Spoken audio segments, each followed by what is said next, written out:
All right. Microphone check. 1, 2, 1, 2. We are live in 5, 4, 3. Okay. Hey, everybody. Welcome here to today's Mobility, Tech, and Connectivity Show.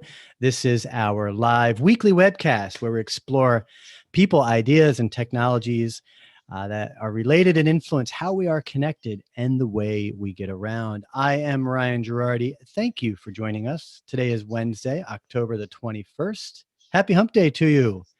And Global Dignity Day. I got to find the volume. There we go. I have some looping going on. Let's get rid of that. Boom, shakalaka. So Global Dignity Day. What is Global Dignity Day? It's an initiative to educate and inspire young people and help them to understand their self-worth and goals. It was established in 2008 and continues to grow in popularity. So we'll revisit that in a little bit, but lots of stuff going on in the world, like there always is. Big headline news today.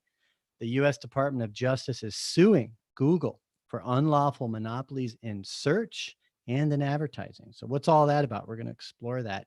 Google also is being exposed for suppressing political speech. So we have a couple of investigative journalist videos to show on that line.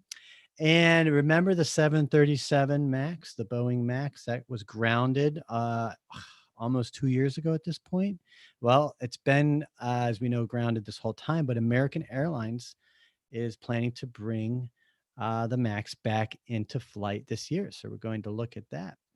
And also the CarGurus Navigate Virtual Summit is next week. And our featured guest today is Arielle Aldrich. She's a senior marketing manager with CarGurus, and she'll be joining us in a few moments for a brief interview about the upcoming summit. And I'll also give you a peek at the panel that I've been invited to help moderate for the summit next week as well. And finally, we do have our automotive panels here on the show every week. Today's focus is video marketing. And let me actually, boom, there we go. Video marketing in auto retail. And I have Grace Scott lined up for today's discussion. Maybe some others. We had one panelist that couldn't make it, but Gray has confirmed he'll be on here. He's got a new car ad that we're going to look at for his Honda dealership. We'll talk about his campaign and video advertising in general. So something to look forward to. That's at the bottom of the hour is our video marketing in auto retail. Now, this show is streamed live. So welcome to the live stream. I'll check the live chat in a moment. Please let me know you're here. Let me know you're here so I can say hello. I'll do my best. I don't have Jay today. You might notice if you tune in regularly that Jay is usually co-hosting with me. He's fallen back to an every other week schedule, only because he's got some new programming that he has launched. And I have to get something up.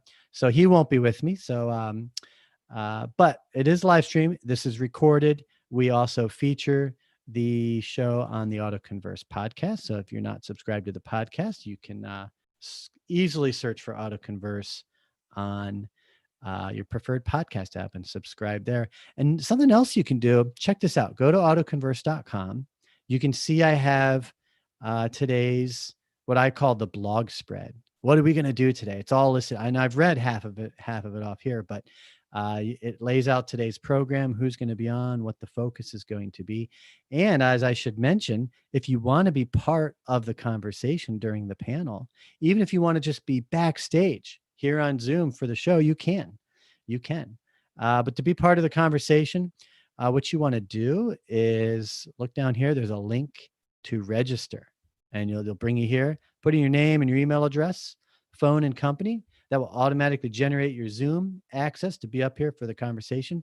And the great part about that is you can use the Q&A, and you can also raise your hand to talk. I can call on you and you can ask your questions and you can interact with us as well. Now, I'll talk more about how the panel fits into everything, but I did want to go back to here.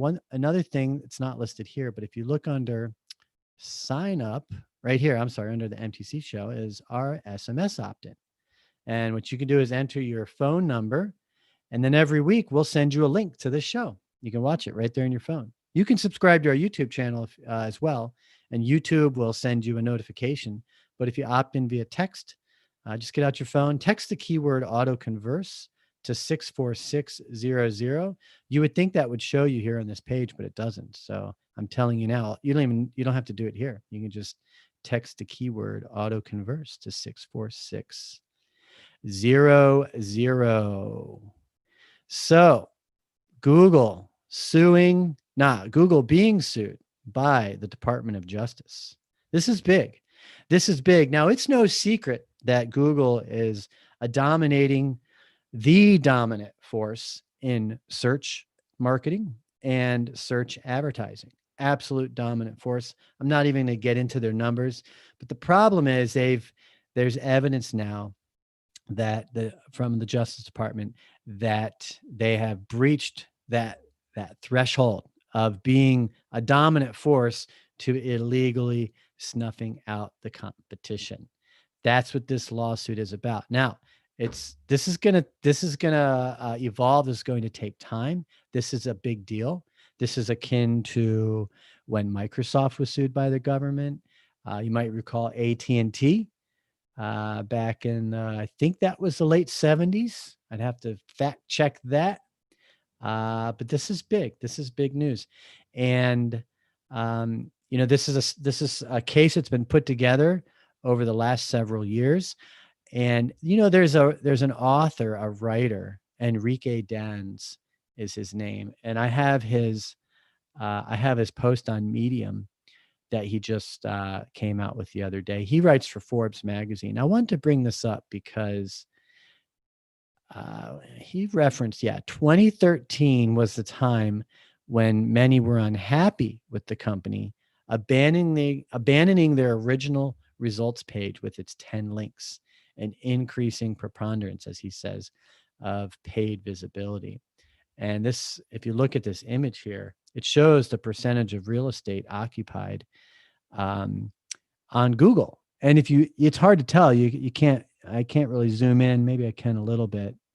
It's going to screw everything up. But most of this is paid. And the problem that Google has is that companies like Apple's affected by this, pay Google large sums of money to manipulate the search results to their favor, to their advantage. Okay. That's the problem that Google's run up against. If you have Apple iPhone, right? Google is your default search engine on Safari. Whether it's an iPhone or a Mac, right? It's your default search engine. And if you don't know how to change that, well, you're forced to use Google. Now, I've been using what's called DuckDuckGo. I've been made fun of for this because it is a funky name, but I've been using DuckDuckGo because DuckDuckGo is, I'd say, pretty equivalent to Google search. I do compare a lot of searches between Google and DuckDuckGo. But DuckDuckGo doesn't monitor what you do. I don't know how they make their money, but there are alternatives out there. Now, find me someone who uses Bing. I'd love to hear that. I even wonder if more people use DuckDuckGo. But this article here by Enrique, I like what he says here, because one thing he points out is that Google's mission initially was to get you to what you're looking for as quickly as possible, meaning to get you off of Google. So you go to Google search and then you'd be off. But that's changed over time. That's the problem. It's changed over time. And now Google's goal is to try to keep you there and send you to where they're making the most money. This is real. And that's why I brought up DuckDuckGo, because there are alternatives. And you're not limited to just Google. I know we all say, Google's like a verb, but you're not limited to that. So now here's a spin to all this. One thing that's happening is now Google's being pressured and exposed for manipulating their search results algorithms to favor their political agenda. I'm going to play this video for you. Let me make sure I get the sound turned on. I'm going to play this video for you. I have two videos for you to hear right here. Here goes the first one.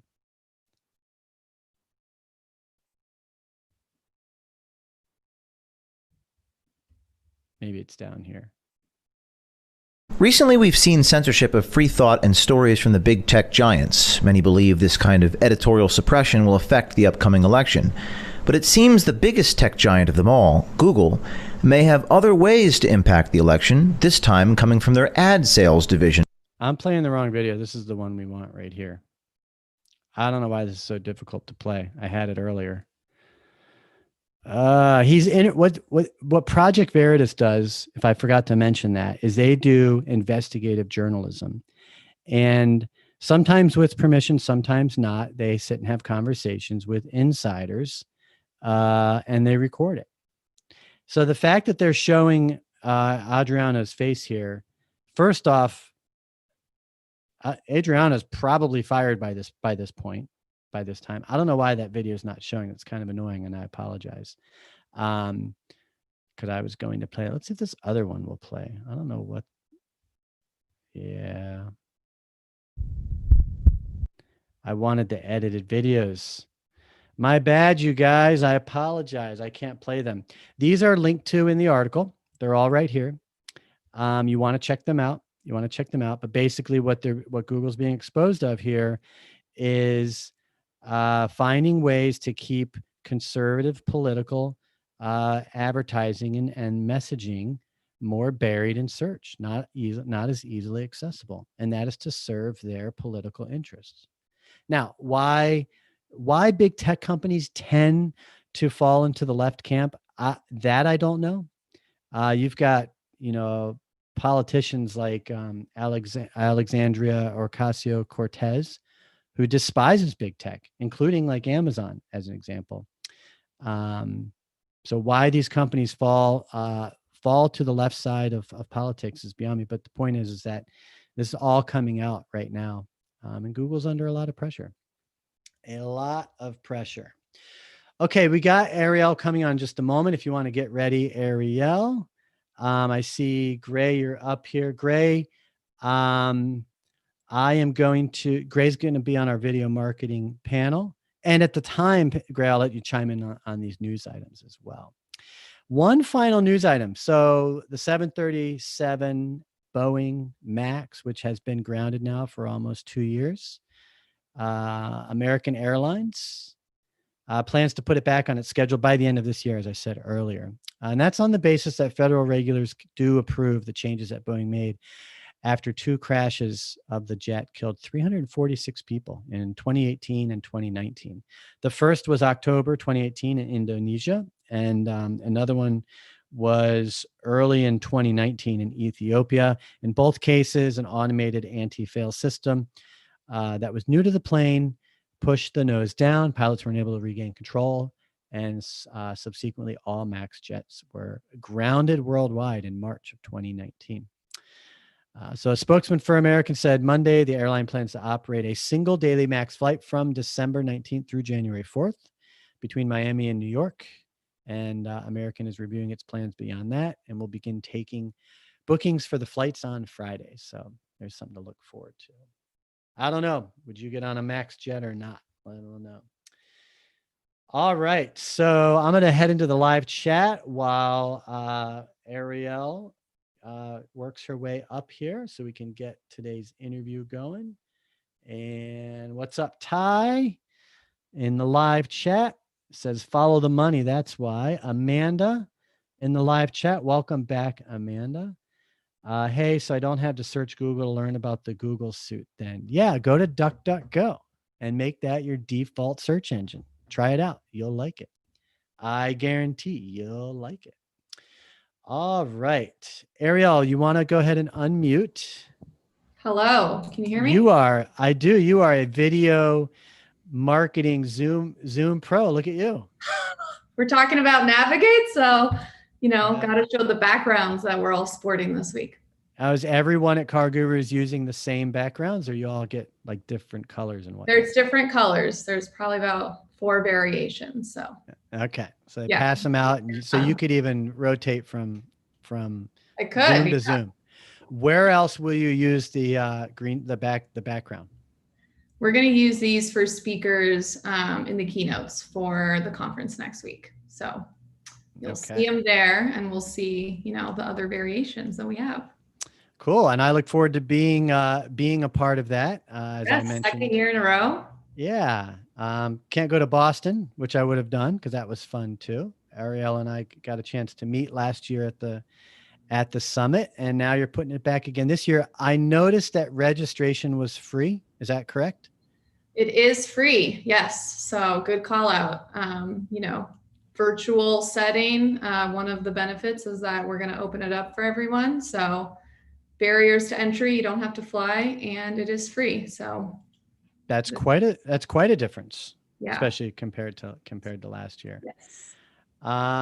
So just to refer to last year a little bit, I was there. I moderated a panel on auto retailing.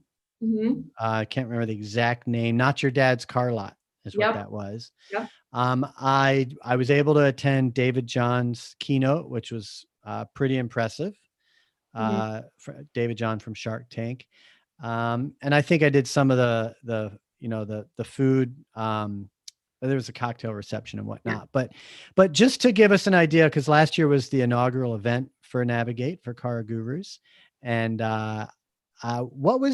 what would you say, looking back last year, what was good? What was good about last year? What made last year a success? Yeah, definitely. So thinking back to last year, well, I guess first it's hard to imagine hundreds of people gathering in one location and how things have changed in just a year. But I think the biggest thing that we wanted to focus on when setting out to create this conference, and what we succeeded at, was bringing dealership professionals together for a conference that connected them with other dealers and professionals in the industry and, thought leaders in the industry that you guys are used to, but also took another angle of bringing in non-automotive industry experts.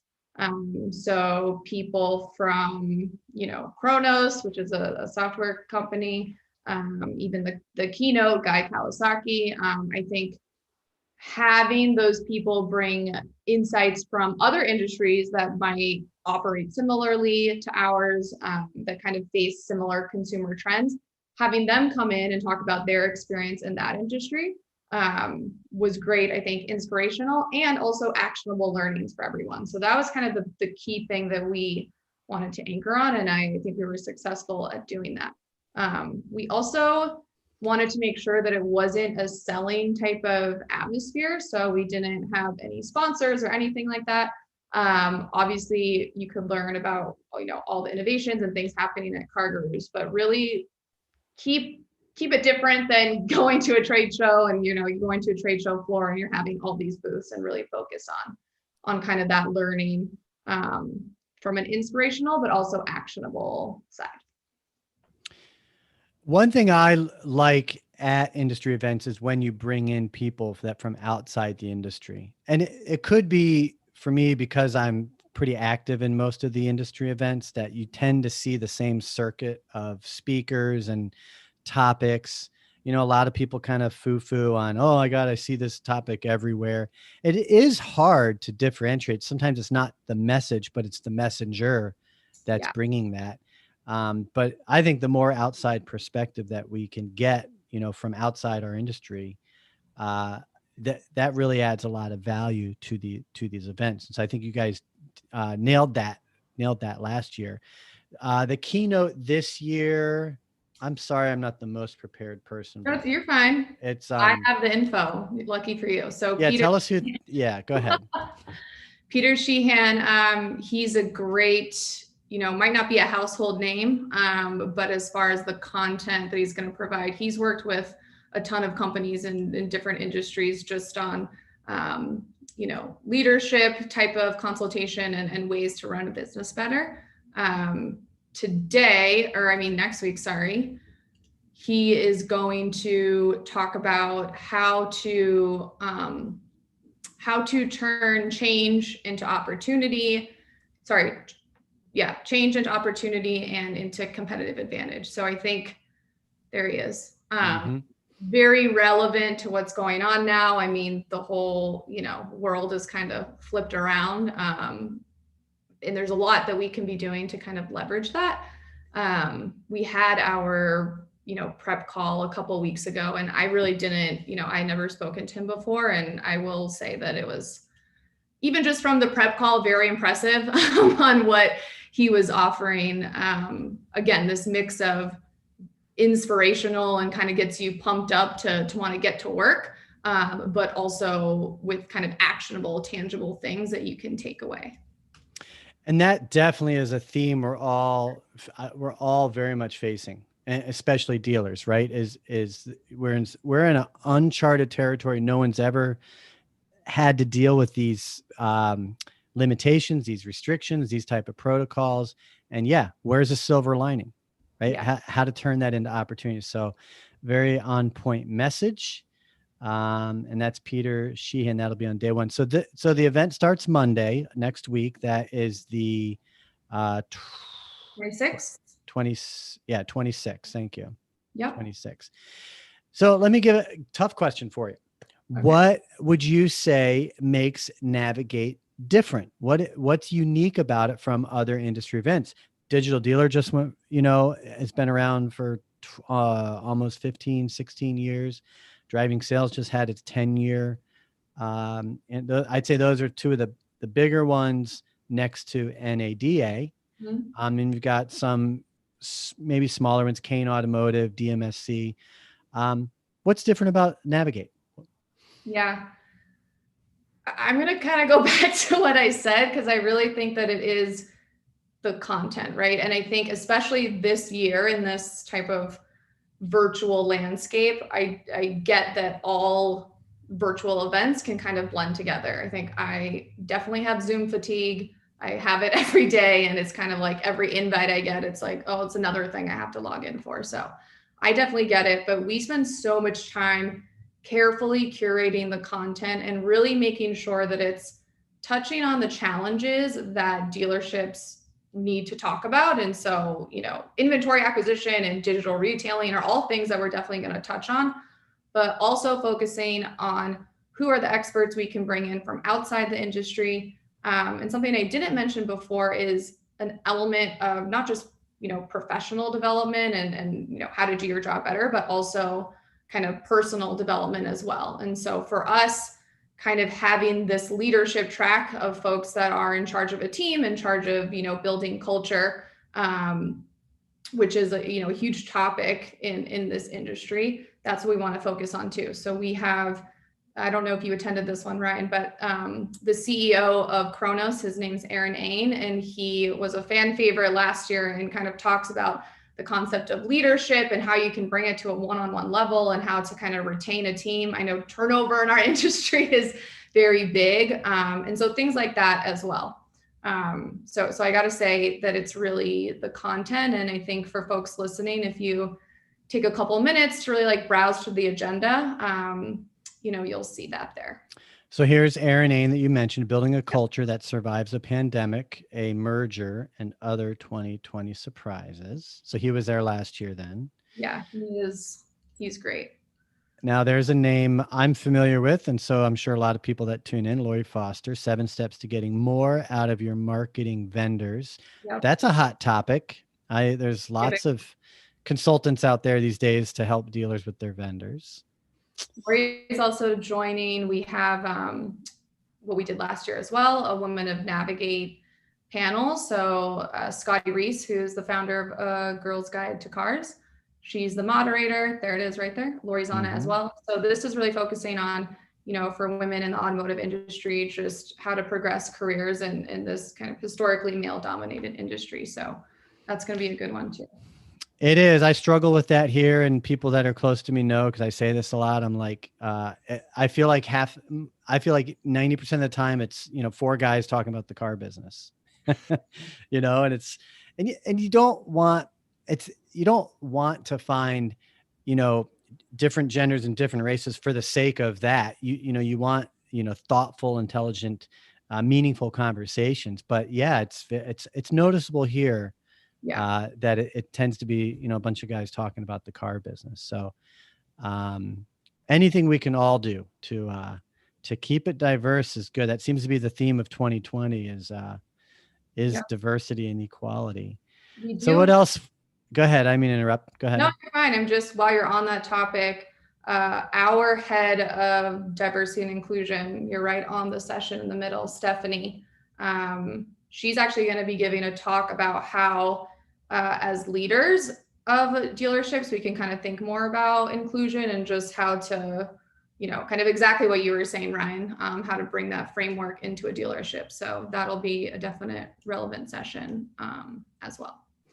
I dropped my car off today at a dealership, and it was I could tell the storefront had been there a while, and the whole vibe in there was just very outdated to me. It was 4 or 5, kind of scruffy looking guys in the service department. Just, I didn't get a sense of the rhetoric we hear today on customer experience and amenities and all that. Yeah. And I go into a lot of dealerships, and you see that a lot. So there's a lot of the old school everywhere. Not that the old school is bad, but I think we talk on programs like this at these events. We talk about ideas and best practices for moving forward. And so it seems like that's the norm, but it's not always the norm. It's not always. Evolution.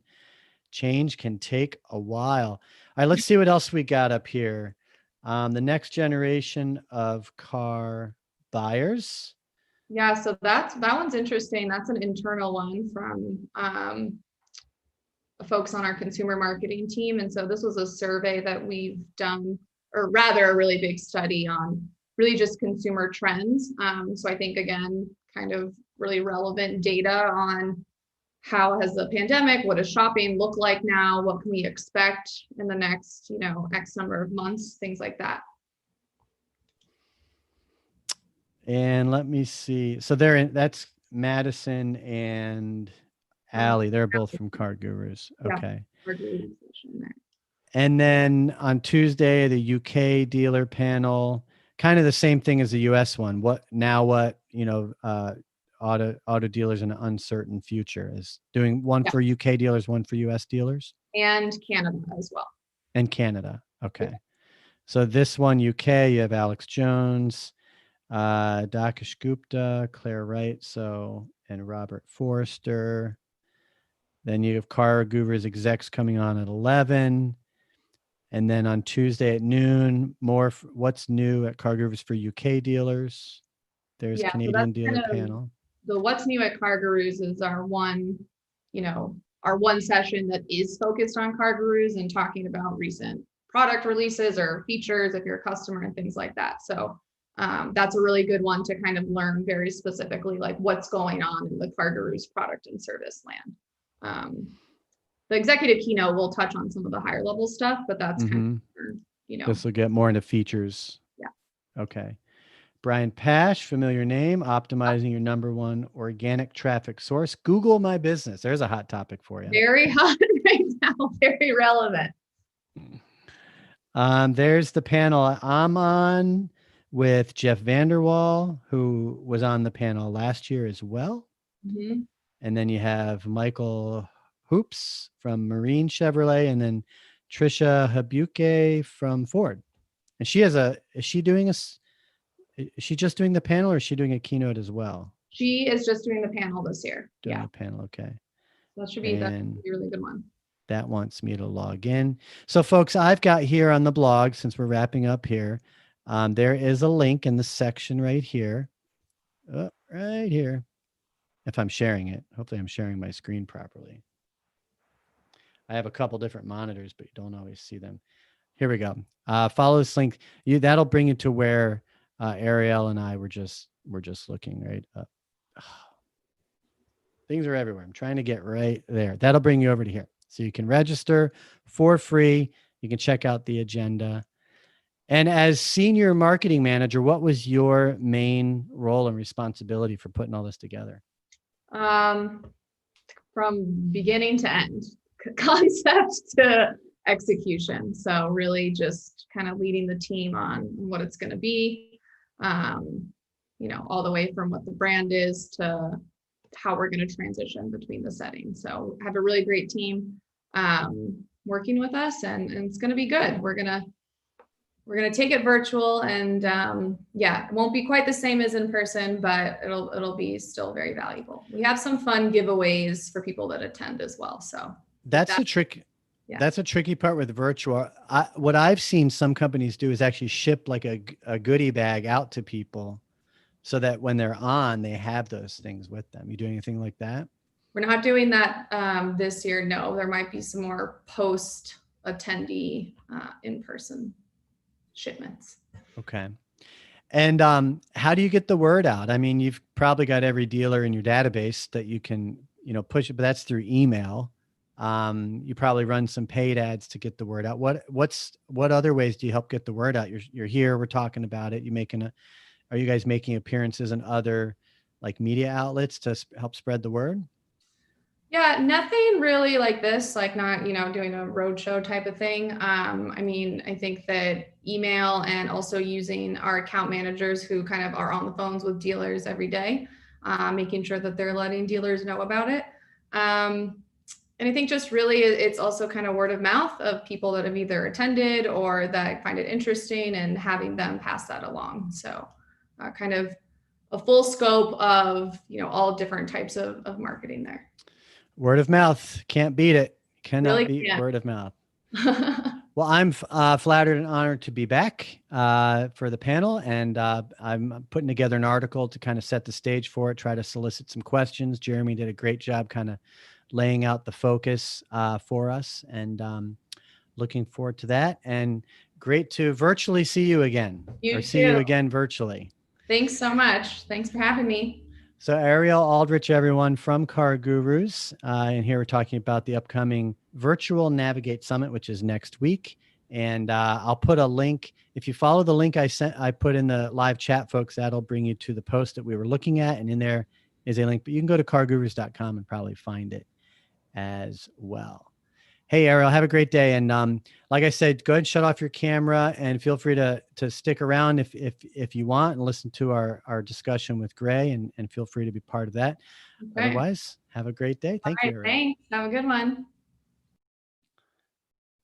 All right, folks.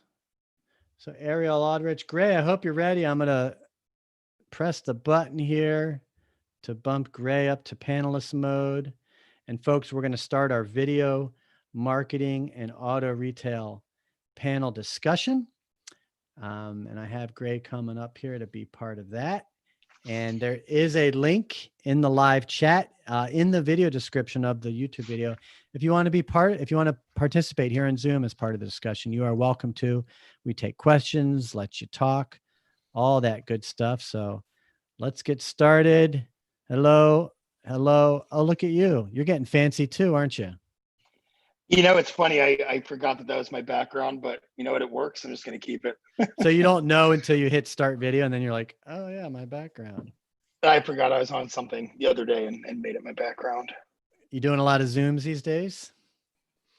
Fair amount, yeah. I mean, a lot of the vendors are still Zoom meetings. Several have also come into the store to have meetings, but yeah, I'm doing a fair amount. You're looking good, by the way. I don't feel like I haven't seen you in probably 2 or 3 months. So yeah, no, it's been a while. Yeah, a lot of changes. So thank you. Yeah, definitely. I should have had the video queued up. It's in my downloads. Give me 1 second. So folks, what we're going to do is Gray is known. He's the e-commerce director for Muller Honda. It's a Chicago store, which is a very competitive marketplace. Over 400 franchise dealers here in the Chicago area. But Gray's known for really pushing the envelope a little bit. Last year, maybe it was 2 years ago, you came out with the Honda Accord ad. That was 2018, wasn't it? It was 17 was when they rolled out the new ones. But when you came out with that ad campaign? Yeah, it was 17. It was the year they came out with the redesign. That was 3 years ago? Wow. Amanda says, we're all reaching for the stars, Gray, and you're amongst one of them. That's crazy that was 3 years ago. It moves pretty fast. Yeah. Well, to kind of dub to what you were saying is that, yeah, with video, we tend to be very progressive and also just very forward and forward thinking. Besides what you're about to show as far as a progressive tech forward, just a really cool video, when this pandemic hit here in Illinois, when we had the shelter order, within 48 hours of automotive dealerships being designated as an essential business, I was able to launch a series of videos kind of emotionally connecting with our audience, which is our customers and our backyard, kind of talking about what we're doing and how we're doing it, and the fact that we were here for you. I don't want to get into too much detail about that on this show, Ryan, but I'll be speaking at Driving Sales, and I believe the title of the presentation is Emotional Intelligent Marketing and How to Stay Relevant and in Mind of Shoppers During the Pandemic. So I have to say those 3 videos we created for April, May, end of May really helped push us forward. We've done a great job maintaining a steady flow of business. It was definitely a strange few months there, but now you're making a more conventional ad, conventional in the sense of not a COVID ad. Let's go ahead and play it, and then we'll talk about that. I'm going to go ahead and bring it up, and I'll go to full screen, and we'll hit the play button. Here we go.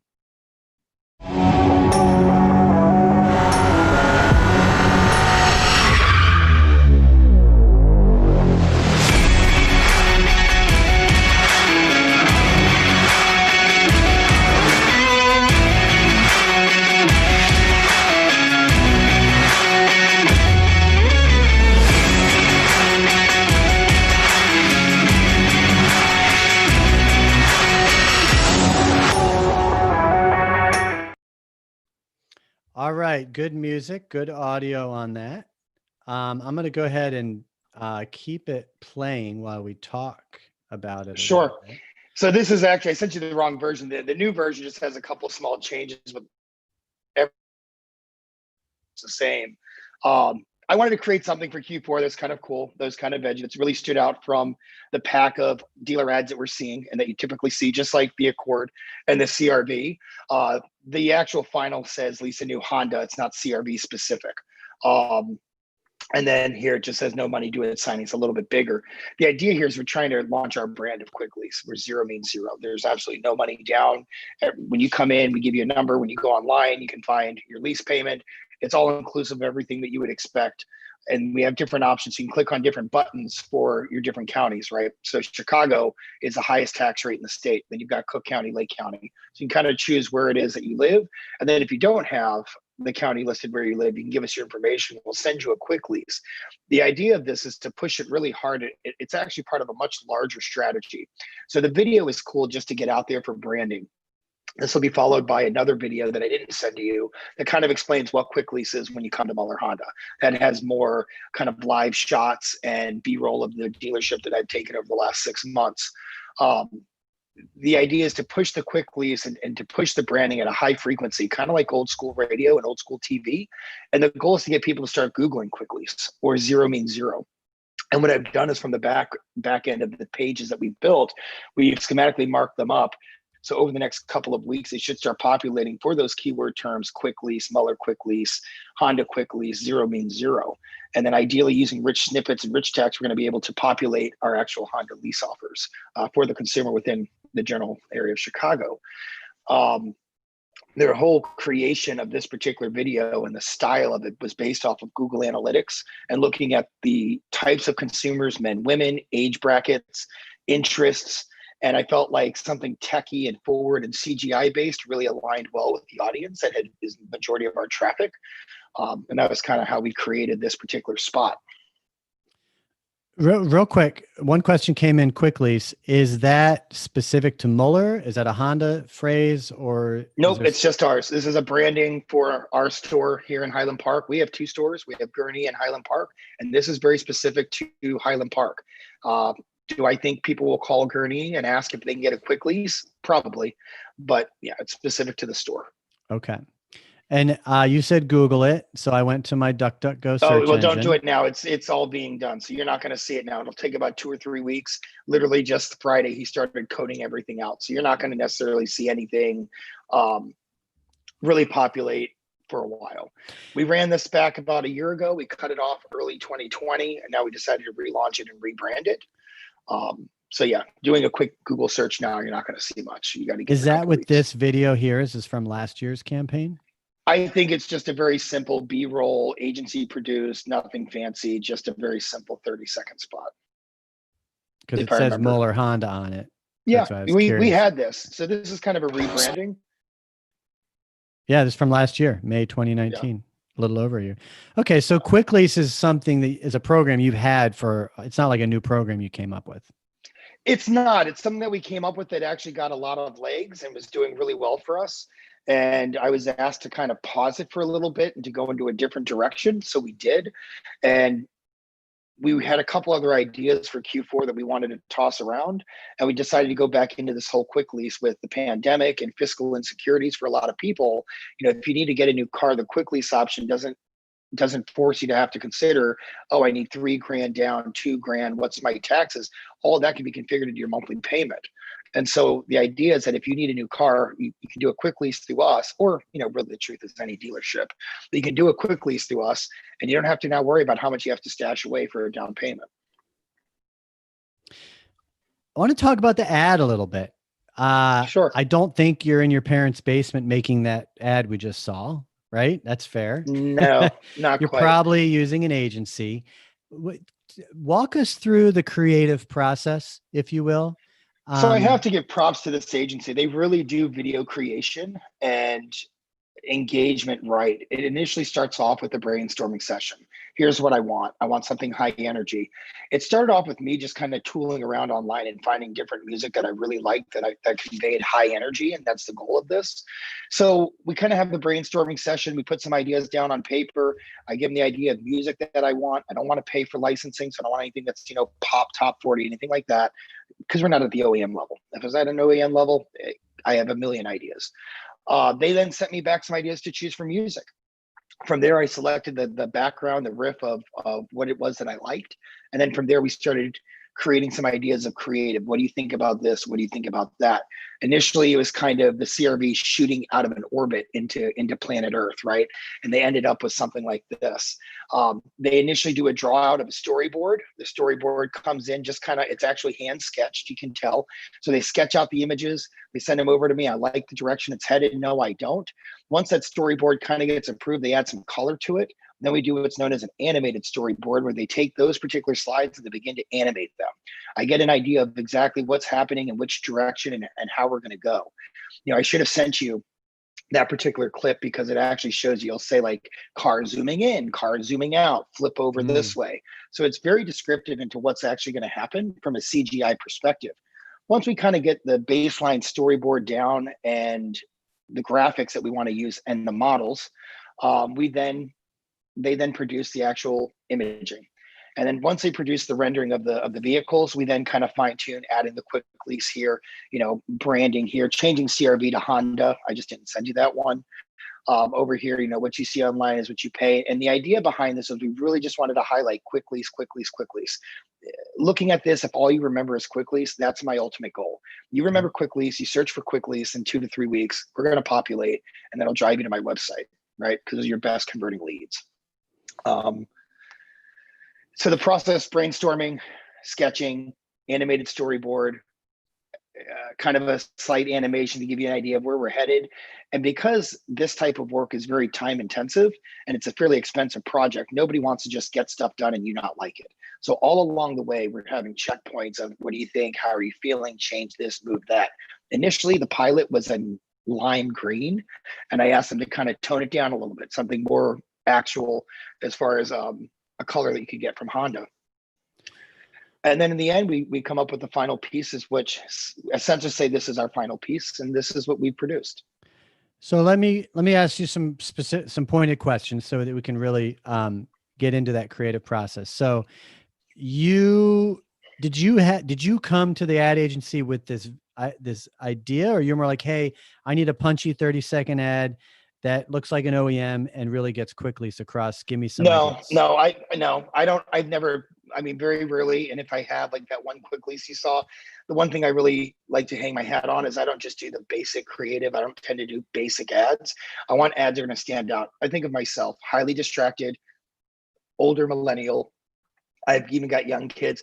If there's an ad that comes on and it, when you think of ad spots, it's just 30 second, maybe a 60 spot. You tend to just kind of get lost in it. All of a sudden, I want something, if this pops on, it's going to capture your attention, or you're going to at least glance up because of the music, the volume, the bass line, all of the above is going to somehow get you to stare, right? So the conversation generally says, here's what I want. And then I already have a vision. I want a vision that's big. And I talk about what I'm looking to do from a creative direction. Now as far as execute the design, that's not necessarily my forte, but being able to find that agency that can kind of relate to you and understand what it is that you want to produce, and then having them actually execute on it is so important. Now, I don't know if you remember, and I had a Civic that they produced. They did kind of a Civic one where I wanted to be like Transformers. We were trying to push Civics hard. The Civic started off with like the sedan, then it kind of peeled away and you had the coupe. And when they created that one, it was also using CGI, but it was going through Chicagoland. So it would go through the city of downtown. You'd have billboards. The billboards would be Honda billboards. They'd go through the suburbs for the hatchback. And it finally ends off with the Type R kind of screeching its way around to the front of the dealership.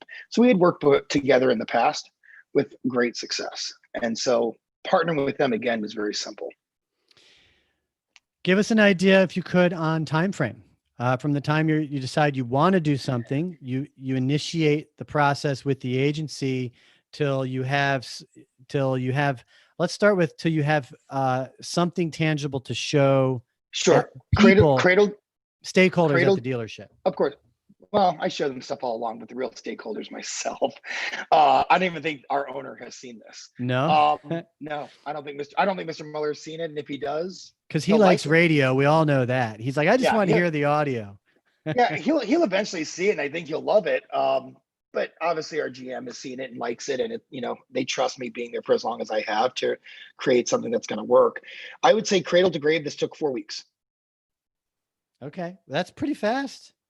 It took 4 weeks, and there were some times where they would email me a version on a Friday afternoon or a Friday evening, and I just didn't get back until either Sunday night or Monday. But given the ethic of the team that worked on it, I feel like if I had responded Friday night, they probably would have had another edition that Monday. So I would say they probably could get something like this out in about 3 weeks. And are you working within a budget? Like, hey, this is our max budget, or is it kind of pay as you go? Like, how do you? No, you set a budget. You can do a cost, just like you would with anything. You ask for the proposal. Here's what I'm looking to create. What are you guys looking at a cost? We had a baseline cost of my last spot. This particular spot, they did the same thing, but you have the 30. I'm also going to have 2 15s that also accompany this. Again, for strictly quick lease branding. Okay. And the reason I'm asking these questions, obviously, the point of these panels is to really understand some of the processes behind what we do. So the reason behind why I do this, Ryan, is dealers just don't spend money on production, period. They'd like to stand in front of a green screen, talk about their sales, the big tent hoo-ha, whatever it might be. Consumers don't care. That's all this kind of, they don't really care about. They're not listening. Some do. And so what I think about is how much would we spend every month on some blasé basic 30-second spot versus actually create a 30-second spot that's memorable, branded, and drives a crystal clear message and just has a really cool factor. And because we only target super down funnel, granular in-market shoppers, right? If you see the ad today and you're out of market in 2 months, you're not going to see my ad again. So I can use this ad for almost a year trying to target specific audiences. So I look at the cost of this over the course of 12 to 18 months. And now all of a sudden I have one great spot that costs me next to nothing each month, right? And so you make that initial investment and then you continue to use it. And let's say 1 month we really wanted to push a crazy quickly CRV or HRV or a pilot offer, we can just interject that right in the video. I reach out to the agency for a small fee. They'll go ahead and put in the offer. And now I have another version of the exact same ad. Okay. All right. So I look at it from a long term. I like how you explain that because you're going to use it for 12 to 18 months. So you're really spreading I that think out. about this past summer, with the pandemic, we definitely spent money on video creation as far as getting the emotional message out and, delivery and online shopping. That was minimal compared to what we'd normally spend on videos. And I found myself actually using my CRV spot that we talked about, I think, a couple of years ago through the summer. And it was great because most people hadn't seen it because you're probably not in market again 2 years later after buying a new CRV. So it's one of those things that can stay evergreen. This particular spot will be evergreen pretty much until the CRV gets redesigned. And I believe that's in 22. Okay. And Amanda on the live chat, because I'm asking folks on live chat what did the ad make you feel, and what did it make you think? She says it has a very modern vibe to it. I couldn't help but laugh when I saw the little car kind of going off a ramp. I was like, is that a Matchbox car? Yeah. That was Yeah, kinda that's neat. the beginning is something that initially I was kind of like, I don't know. And then I just kept watching it, and the way it just slams down, it's like, and again, they give me their idea and I say, you know what? I added, but let's get ready to expect the unexpected, right? And that just the energy there, the volume and the music, it just kind of kicks off. It's like, wait a minute, what am I watching? And then you want to engage and stay tuned to it. And yes, you're being served an ad, but it's not just one of those ads. It's like, wah, wah, wah, wah, wah, wah. Now, don't get me wrong, you'll see this 2 or 3 times and be over it, but at least it makes that initial impression. Well, I mean, if there's one thing that I've seen in your ads consistently is they don't always come across as your local dealer car ad. And I know that you're striving for that OEM kind of, effect, if you will. I wouldn't even say that I'm striving for the OEM effect, because frankly, I'm not a fan of what Honda, some of their stuff is fine, but it's more of the just standing out, just like my display ads, just like what I talked about last year, driving sales, talking about don't be basic, ignite your creative, right? If your creative stands out, whether it's video or display or even the ad copy and pay-per-click, you're going to get better conversion, higher click-throughs, and ideally more conversion on the website. So leads to sales. And that's my ultimate goal, really, with anything I do as the marketing director and the creative director and the basically brainchild of all of our campaigns. My goal is to get people to interact with what I produce. Otherwise, why do it just because it's on the calendar? No, thank you. Gray, we have a little less than 10 minutes. I'd like to transition into what you're going to do with the ad, the marketing rollout of that. And I also want to leave a couple minutes to talk about what you're doing with the Driving Sales Executive Summit. So as far as the rollout goes, is that going to be displayed on local television, that video? It is. So initially what I do is if you notice there's a specific URL there. This is something else that a lot of dealers don't think about. zeromeanszero.com. That's going to forward you to muller-honda.com/0means0, which is a landing page. On that landing page right now, just so you know, this is just launching literally in the morning. I have to swap out that video that's on the landing page to an explainer video. But I don't know if, okay, so you can see here, zeromeanszero.com. Yeah, I was looking for it. So that's your domain. That's going to drive That's our people to a domain. landing We page. bought that. Yeah, I bought that. And I buy a ton of domains. I buy domains constantly in the event that I can use it or an idea for the future. So zeromeanszero.com. It's perfect because now I can look at the direct traffic from that Zero Means Zero campaign. And I know with the UTM code, whether it was an OTT type thing, not OTT, it depends if they're on a device for OTT, but especially for connected. So anything TV related, as far as digital TV, OTT connected, I use that zeromeanszero.com, right? At the same time, if it's something where you can actually click, I then use obviously the UTM codes. So this is going to roll out OTT, connected TV, streaming TV, pre-roll on YouTube, force play spots. I buy my inventory direct. I don't always work with vendors. It's a cheaper way to go. Dealers just don't understand that you don't have to use these digital vendors with crazy fees. You can actually buy the inventory direct from these DSPs, and they love to work with you because it's more in their pockets. So that's initial rollout. Social media obviously is going to be a rollout. Following this, anybody that gets served the video is also going to be served a display ad. And the display ad is just going to be very basic, high level, quick lease branding. When they click on that display ad, it's going to take them to that landing page experience within the website for the quick lease program and Zero Means Zero, right? And on there, they can go to, again, whichever county they live in to find their actual specials. So I would say it's kind of a high frequency end of month going into November, where we'll do quite a bit of spend just to get this out there. And then we start tapering it down. So anytime I launch a campaign like this, I go for super high frequency for the first 7 to 10 days. And then I begin to taper it down. I'm going to search Zero Means Zero. Let's see what we get. Do you have a good SEO strategy? You're not going to get anything, Brian, because I just got it. The guy just went in there Friday to code this stuff, and it takes a few weeks for it to actually populate. See, we're way ahead here. So are you going to get like just a holding page for now then? No. So you should take this. It should take you right to the landing page here. This is the same video. It's going to be an explainer video, which I'm supposed to be getting the final copy tonight. It's only had about 10 iterations. completely different person that I'm using for that. Then you can choose your Lake Cook, Chicago, or wherever else. Now, between now and say this time next week, this whole page is going to change as far as content, SEO, backend schematic markup. That's going to be what really drives the SEO and the Google results. That's just started to be worked on end of last week. Okay. All the alt tags for the images, all that's being worked on. But my goal is, from a high frequency perspective, is long term, the branding of quick lease becomes kind of like, oh, what's this quick lease? Or, hey, have you checked out those quick leases from Honda? And ideally, whether they think it's a Honda thing or a Muller Honda thing, it'll direct them to me. Mm-hmm. Cool.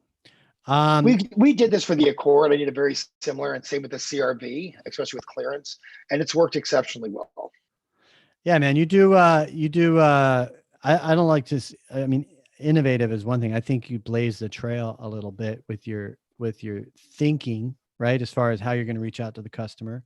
As Amanda said, it's very modern. It doesn't have that local dealer effect, but yeah, getting the response, right? Reaching the people you need to, and the budget, the ROI, all that, that's a lot. And so you're going to run you're going to push this quick lease for an indefinite period of time, or is it like for 3 months, we're going to do this and then we're going to pull back? We're going to run this indefinitely, obviously, but I take periods where I'll take it down. We're going to push it really hard for the next pretty much till the end of the year. But again, following the same cadence I just mentioned, we're going to go super high frequency at the beginning of the month and begin to taper it down a little bit, because I don't need somebody to see it 3 times a day for 28 days. That's obnoxious. Yeah. Mm-hmm. Makes me think of some advertisers here in Chicagoland where you're just like, you see the ad, and I don't even want to see that anymore. And so I don't want to get ad fatigue from it. We'll also do some other things. So like I said, you're going to see this one, and then there's going to be more of a B-roll dealership explaining what quick lease is when you come to the store. And I think the combination of those two, with the display, with social media, and with some, I would say kind of your mainstream ABC, NBC, doing some partnerships with them, it'll get out there, and it'll start to be kind of one of those topics people hopefully will think about when they're in that consideration set. And then ideally, when they start typing in and searching, we'll be there with pay-per-click. Again, hasn't launched, so don't look for it. But we'll have zero means zero campaigns. We'll have quick lease campaigns. And we'll start measuring those as well. What I'd love to do is have you back in 6 weeks, because we do the video we do all our panels every 6 weeks. Video marketing would be 6 weeks from now. And maybe you could share with us some of the results from your market campaign, getting it out there, see the response. Sure. Maybe some things you expected, some things you didn't. That'd be good to have. I do have one final question for you. Do you have any advice or recommendations for other dealers in your shoes that are looking to do something similar? What'd you learn from this process? What kind of advice would you have to offer? Don't be afraid to spend some money on the production. It's a very heavy sticker shock at first, but in the end, when you think about all the things you spent money on in the past, that really didn't have anything measurable, at least this, you have an asset that will resonate. At the same time, don't expect immediate results. You're not going to launch this video and see an ROI within 7 days. It's a time thing. It's a long-term play. So it's building the branding and building the SEO, and you have to have a whole strategy behind it. Really, a lot of dealers, when they find out how much something like this costs, they just, oh my God, I could never. How do I do this? That's crazy. But again, it's such a small amount of the overall yearly spend of a marketing budget. Stand out. I just can't say it enough. I think it's so important for dealers to stand out. When we did this in the past with the Accord, when we did this with the Civic and the CRV, we got people talking about it. They'd come in and say, hey, we saw your ad. That's really cool. Did you guys do that here? Like, there's talk about it within the community, which was nice. Very good advice. And just in case folks, you might have missed that, one thing Gray had pointed out is that you're spreading that cost over a period of time. In his case, a good 12 to 18 months. So it might seem like a lot up front, but you are annualizing that per se. Right. And I'll say one more thing to kind of supplement that is people, when you think of dealers, they don't want to be like every other dealer. A dealer wants to stand out, whether it's a free oil changes for life, whether it's the online buying experience, express, whatever it might be. Think of your advertising the same way. How do you stand out from the other 100 dealers around you? What's going to be different about what your message is or your delivery of said message? So this particular video, the delivery is mind-blowingly different compared to the standard automotive ad. I agree. You got to find a message that can help you stand out. Sometimes it means having a program. Amanda on the live chat asks, do you know your zodiac sign? Of course. And I fit it to Are a T. you a Cancer? No. No, I don't know. I just saw the little crab. So I figured out what's your zodiac sign? I'm a Leo. I'm fire all the way. Ah, there you go. You're a I'm a Leo. Leo to a T. I'm a Leo to a T. Unfortunately, but fortunately, I guess you could say. Before we let you go, Driving Sales Executive Summit is in a couple of weeks. I believe you are doing something there. What do you got going on at the Executive Summit? I'm going to be presenting on utilizing emotional intelligence during the pandemic to stay afloat, essentially. That's not the exact title. I can't remember exactly what I sent in, but it's utilizing the emotional intelligence with your community to have the right messaging. And what really resonates with me, and I'm still debating if I want to call them out by name, but one of the big publicly traded players in our space just started pounding the airwaves of 25% off. And it was just absolutely obnoxious. The community and the area people weren't ready for that. They were more of, oh my God, my car's having a problem and how do I get it fixed without catching this deadly bug, right? And so being able to resonate with that was far more important than pushing any kind of service specials. And there was a time for that later on. And that's kind of what I get into, is utilizing that sentiment to create the advertisements to help continue business. Well, I don't think I've seen the term emotional intelligence used in a panel session or anything in this industry. So that's because I think we're pretty emotionally, anyways. I'm not I'm not sure that there's a whole lot of people in touch with that in our world. I like it. I mean, for someone like me, that's going to speak to me. I look for that. I mean, I'm not on the ground floor selling cars. So, I'm not managing a dealership. So a lot of the stuff at these events, I can't really apply that information. It just boils down academic to for me. Yeah, it's not even about that, Brian. It's just about being aware of what your community is going through and creating messaging that resonates with them, not just what your corporate objectives are and the stakeholders' objectives are. And you can still achieve that with a completely different message. And how do you gather that intel? What are some examples of how you feel like you can get a feel for where your community's at? Talk to people, watch social media, look at neighborhood groups by the dealership, neighborhood groups outside the dealership. Look at where you typically draw from. So, it wasn't hard to say that when this first thing broke out, people were going out in bubble suits. They were, people were petrified of how are they going to, survive if grocery stores were out of groceries. You couldn't get toilet paper for weeks and weeks and weeks. I mean, just these things alone tell you how people are responding to this craziness that we're now in. But yet you still have like first responders and you still have medical professionals and still have to get to their work. And so there's a need that if a car breaks down. So again, do you push a discount or do you push more of a message to let them know that they're safe and secure and their health is not in jeopardy? I don't want to get into too many details, but just watch your community, be in touch, talk to people. Call people. It's pretty similar. I won't get into the details of my experience, but I did have an exchange with a dealer the other day as a consumer, not as a industry person, as a consumer.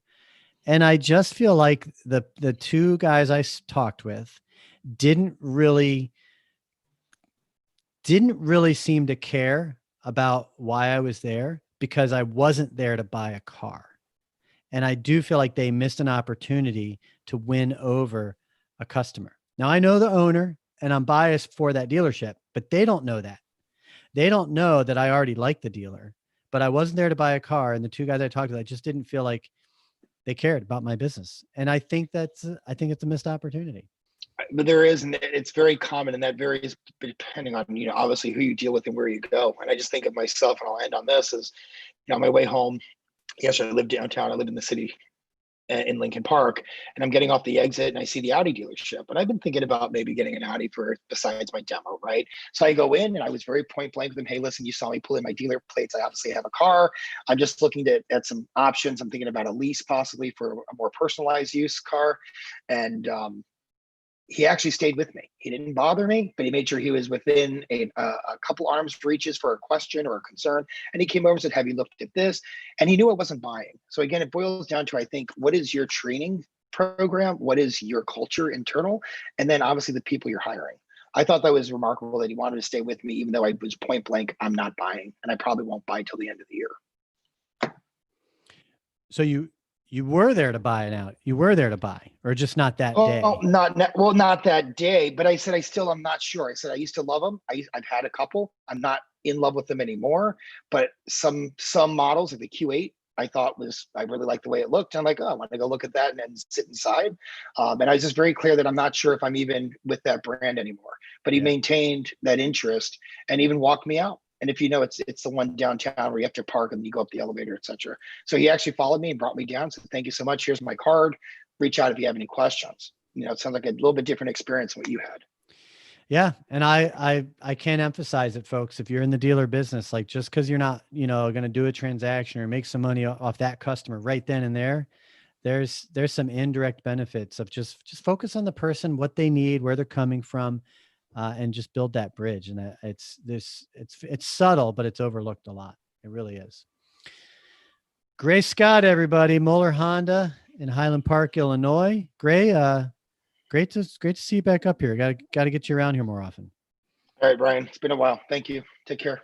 Take care. We'll let Gray go. And then, folks, I am going to go ahead and wrap up. Again, you are tuned in to the Mobility, Tech, and Connectivity Show. This is our live weekly webcast that explores people, ideas, and technologies focused on how we are connected and the way we get around. Go to autoconverse.com. You'll be prompted to subscribe to our blog. And if you do, you'll get these nice blog posts sent to your email every week, letting you know who's coming on the program and what we plan on talking about.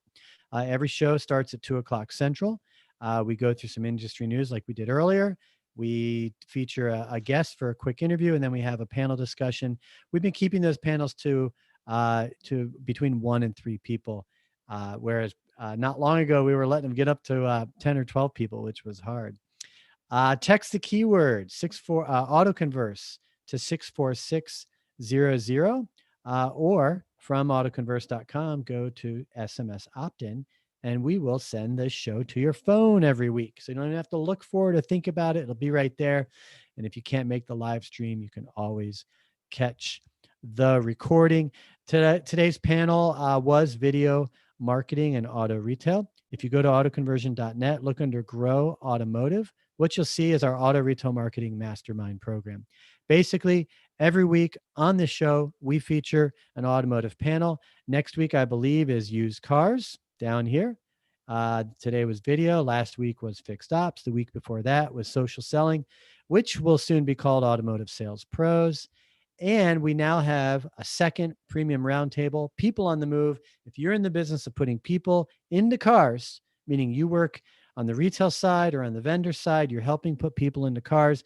People on the Move is for you. Get yourself registered at autoconversion.net for People on the Move. We're launching in January. And the whole idea is to put people in a room that are focused on one thing, and that's putting people into cars. And we'll take conversations like this and help you get tangible takeaways and relationships that you'll be able to benefit from immediately and over the long term. While there, click on the programming guide button. That'll show you our calendar here. This way you can see what panels are coming up each week, on which day. You can also see which guests we have lined up from week to week as well. Enjoy Global Integrity Day. I think it was Global Integrity Day. Enjoy Global Integrity Day. I'm Ryan Girardi. So great to be here. Have a great rest of the week, everybody, and a great rest of your day. We're going to go ahead and sign off, and we'll see you next week.